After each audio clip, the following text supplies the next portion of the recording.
बिस्मिल्लाहिर्रहमानिर्रहीम। अस्सलाम वालेकुम। My name is doctor Aqeel Mehboob. उम्मीद है आप लोग खैरियत से होंगे। वैसे तो हाथ सुन होने की बहुत सी वजूहात हैं, जिसमें सबसे ज़्यादा मेन अगर हम इसकी वजह की बात करें तो ये दो तरह से हमारे हाथ सुन हो सकते हैं।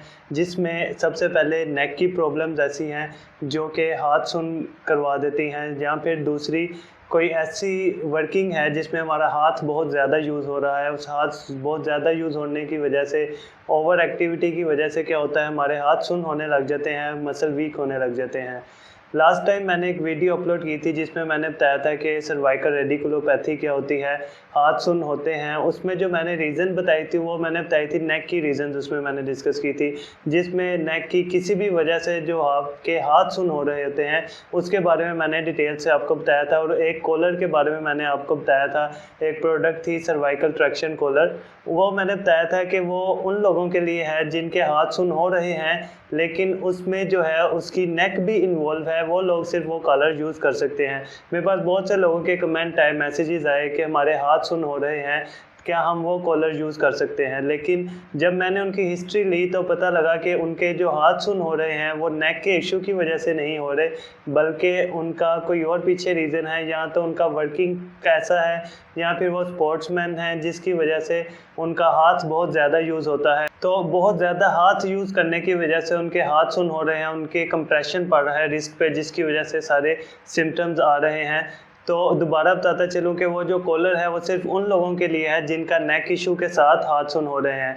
अगर किसी के हाथ सुन हो रहे हैं, उसने चेक करना है कि किस वजह से हैं। बहुत आसान सा तरीका है, जिसमें अगर किसी को नेक पेन है, नेक पेन होने के साथ साथ उसके शोल्डर में और आर्म में, उसके साथ साथ हाथ सुन है, तो फिर उसको नेक की वजह से उसके हाथ सुन हो रहे हैं। लेकिन इस वीडियो में जो हम बात करेंगे हाथ सुन होने की वजह, वो है कार्पल टनल सिंड्रोम।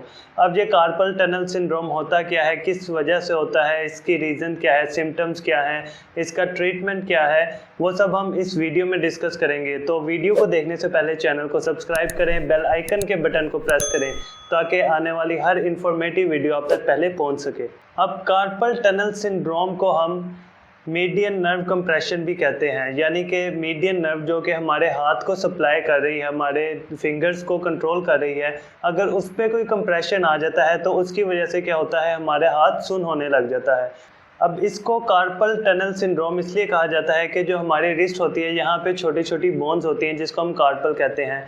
ये सब बोन मिलके एक टनल बनाती हैं जिसके अंदर से हमारे लिगामेंट, मसल और ये नर्व पास हो रही होती है, जो कि मैंने आपको बताया मीडियन नर्व की ये सिंड्रोम है। तो मीडियन नर्व भी इस टनल से पास हो रही होती है। जब हम बहुत ज़्यादा रिपीटेटिव वर्क करते हैं, अपने हाथ को ज़्यादा से ज़्यादा यूज़ करते हैं, ओवर एक्टिविटी कर देते हैं, तो क्या होता है, हमारी रिस्ट जो है वीक होने लग जाती है। उसके साथ साथ जो वहाँ पे रिस्ट पे लिगामेंट है, मसल है, वहाँ पे कोई इन्फ्लेमेशन हो जाती है। इन्फ्लेमेशन होने की वजह से हमारी मीडियन नर्व पे प्रेशर आता है, प्रेशर आने की वजह से वो वीक हो जाती है, उसकी सप्लाई डिस्टर्ब हो जाती है, और फिर क्या होता है, हमारा हाथ सुन होने लग जाता है। अब हमें किस तरह से पता लगेगा कि ये जो हमारा हाथ सुन हो रहा है वो हमारा मीडियन नर्व की वजह से हो रहा है, कार्पल टनल सिंड्रोम है। कार्पल टनल सिंड्रोम में हमेशा क्या होता है, मीडियन नर्व इन्वॉल्व होती है, और मीडियन नर्व हमेशा सप्लाई करती है हमारे थंब को, थंब के साथ इन 3 फिंगर को, छोटी उंगली को सप्लाई नहीं करती, और जो इन 3 फिंगर को सप्लाई करती है और इनकी मूवमेंट कंट्रोल करती है मीडियन नर्व। जब इस पे प्रेशर आता है मीडियन नर्व पे, तो क्या होता है, हमारी ये साइड है ये सुन होने लग जाती है। स्पेशली जब हम सो रहे होते हैं रात को, सोते वक्त क्या होता है, हमारी ये 3 उंगलियां और अंगूठा सुन होने लग जाता है। फिर जब हम सुबह उठते हैं, उठने के बाद हम फील करते हैं कि बड़ा ज़्यादा हाथ सुन हो रहा है, भारी हो रहा है, इवन के हिलाते हुए पेन हो रहा है। तो फिर इसमें क्या होता है, साथ साथ जब हम अपना वर्क करने लग जाते हैं, डेली वर्क में लग जाते हैं, तो ये सुन जो है, नमनेस जो है कम होने लग जाती है, और जो हमारा रिस्ट है वो भी थोड़ा रिलैक्स हो जाता है। कार्पल टनल सिंड्रोम के चंद जो मेजर सिम्टम्स हैं उसमें यही है कि जब भी आपको ये कार्पल टनल सिंड्रोम होगी, उसमें आपके ये 3 उंगलियां और अंगूठा सुन्न होंगे। उसके साथ साथ यहाँ पे टिंगलिंग सेंसेशन फील होगी, बर्निंग सेंसेशन फील होगी और आस्ता आस्ता आपके मसल वीक होने लग जाएंगे। आप कोई काम करेंगे, कोई इवन कि आप कोई पेंसिल पेन पकड़ के लिखना चाहेंगे तो क्या होगा, आपसे उसकी ग्रिप नहीं होगी, आपकी जो ग्रिप की एबिलिटी है वो वीक हो जाएगी। आप अपना ग्लास ठीक से नहीं पकड़ सकते, इतने आपके मसल वीक हो जाते हैं। उसके साथ साथ आपकी जो नमनेस की कंडीशन है उंगलियों के अलावा आपके आर्म तक भी, एल्बो तक भी पहुंच जाएगी। उसके अलावा जो इसकी सिम्टम शो होती है हमें ड्यूरिंग वर्किंग, ये शो हो जाती हैं जब हम कोई काम कर रहे होते हैं, जैसे कोई कीबोर्ड टाइपिंग या राइटिंग वगैरह कुछ भी कर रहे होते हैं, उसमें क्या होता है नमनेस शो होने लग जाती है, हमें फील होता है और काम हम ठीक से नहीं कर पाते। दूसरी जो इसकी टाइमिंग है वो यही है कि जब हम स्लीपिंग में होते हैं, सो रहे होते हैं, तो क्या होता है हमारा जो हाथ है वो सुन्न होने लग जाता है, जो कि हमें मॉर्निंग में भी फील होता है कि सारी रात हमारा हाथ सुन रहा है। लेकिन वो डेली एक्टिविटी में जब आप अपने रोज़मर्रा के काम वगैरह करते हैं, हाथ को हिलाते हैं, रिस्ट की वार्म अप हो जाता है, तो वो क्या होता है नमनेस खत्म हो जाती है। अब देखना यह है कि कार्पल टनल सिंड्रोम किन लोगों को ज़्यादा हो सकती है और क्यों होती है। इस तरह का हाथ सुन्न होना बहुत ज़्यादा कॉमन है कंप्यूटर वर्कर में, या फिर वो जो कि ऐसा काम करते हैं जिसमें उनकी ये फिंगर यूज़ हो रही हैं, बहुत ज़्यादा यूज़ हो रही हैं, वो जैसे राइटिंग कर रहे हैं, या फिर वो राइडर हैं, बाइक चला रहे हैं, वो जब अपने रेस देते हैं बाइक से तो फिर उनकी जो रिस्ट है वो एक पोजीशन में होती है इस तरह से, तो क्या होता है उनकी रिस्ट पे प्रेशर पड़ रहा होता है, जिसकी वजह से मीडियन नर्व भी डिस्टर्ब होती है और ये सुनपन शुरू हो जाता है। इसलिए उन्हें चाहिए कि अपना जो स्टाइल है, वर्किंग स्टाइल है, वो चेंज करें, मॉडिफाई करें। जिस तरह से कोई कीबोर्ड यूज़ कर रहा है, उसके हाथ सुन्न हो रहे हैं, तो वो अपना रिस्ट का एंगल यूज़ करे। कुछ ऐसे स्पोर्ट्स मिलती हैं जो कि हम अपने एल्बो के नीचे रख लें, हमारा जो लेवल होता है वर्किंग का वो इस तरह से हो जाता है कि हमारी रिस्ट पे लोड नहीं पड़ता, हम इजीली वर्क कर सकते हैं ज़्यादा टाइम तक। उसके अलावा अगर ड्यूरिंग वर्किंग किसी के हाथ सुन्न हो रहे हैं तो स्टार्ट में बहुत से लोग ऐसे करते हैं कि हाथ सुन्न हो रहे हैं तो अपने हाथ को जर्क करते हैं, हिलाते हैं, झटके देते हैं, जिसकी वजह से क्या होता है उनके हाथ सुन्न होना कम हो जाते हैं, आस्ता आस्ता वो रिलीफ मिल जाता है। लेकिन अगर इसको हम ट्रीट ना करें, इसी तरह से हाथ को झटके दे के अपने इस कंडीशन को ठीक करते रहें, तो क्या होगा आस्ता आस्ता क्या उसकी जो ये जर्किंग से जो उसको रिलीफ मिल रहा है वो भी ख़त्म हो जाएगा। इवन के कोई मेडिसिन काम नहीं करेगी।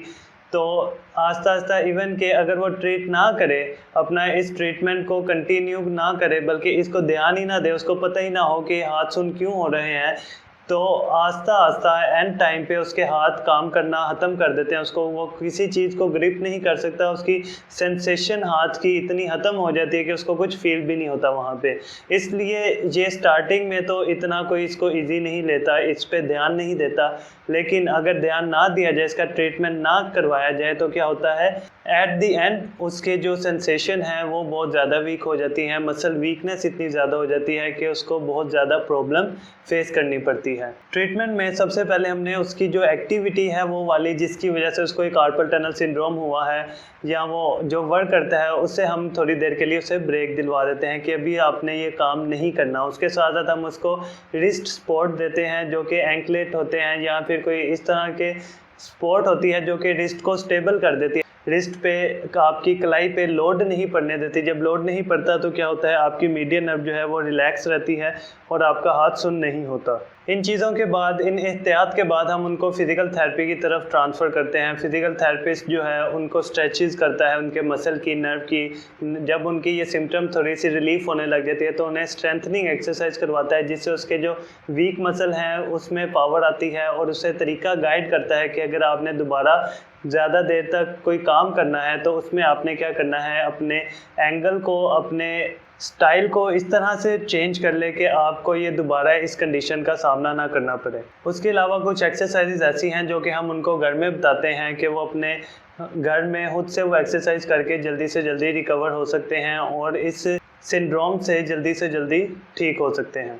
तो डिस्क्रिप्शन में उस वीडियो का लिंक मौजूद है जिसमें एक्सरसाइज बताई गई हैं कार्पल टनल सिंड्रोम की। मैं फिर से बताता चलूँ, हाथ सुन्न होने की 2 रीज़न्स मेन हैं जिसमें या तो वो नेक की वजह से हो सकती है या फिर उसकी वर्किंग की वजह से हाथ सुन्न हो सकते हैं। अगर आप में से किसी को नेक के इशू की वजह से हाथ सुन्न हो रहे हैं तो उसका भी डिस्क्रिप्शन में लिंक मौजूद है, आप वहां से वीडियो देख सकते हैं कि नेक की वजह से किस तरह से हाथ सुन्न होते हैं और उसका इलाज क्या है। जो कॉलर है नेक के लिए वो किस तरह से काम करता है, इस हाथ को सुन्न होने में किस तरह से मदद करता है। उम्मीद है ये वीडियो आपके लिए बहुत ज़्यादा इन्फॉर्मेटिव होगी। तो मज़ीद इसी तरह हेल्थ से रिलेटेड इन्फॉर्मेटिव वीडियो देखने के लिए चैनल को सब्सक्राइब करें। अल्लाह हाफिज़।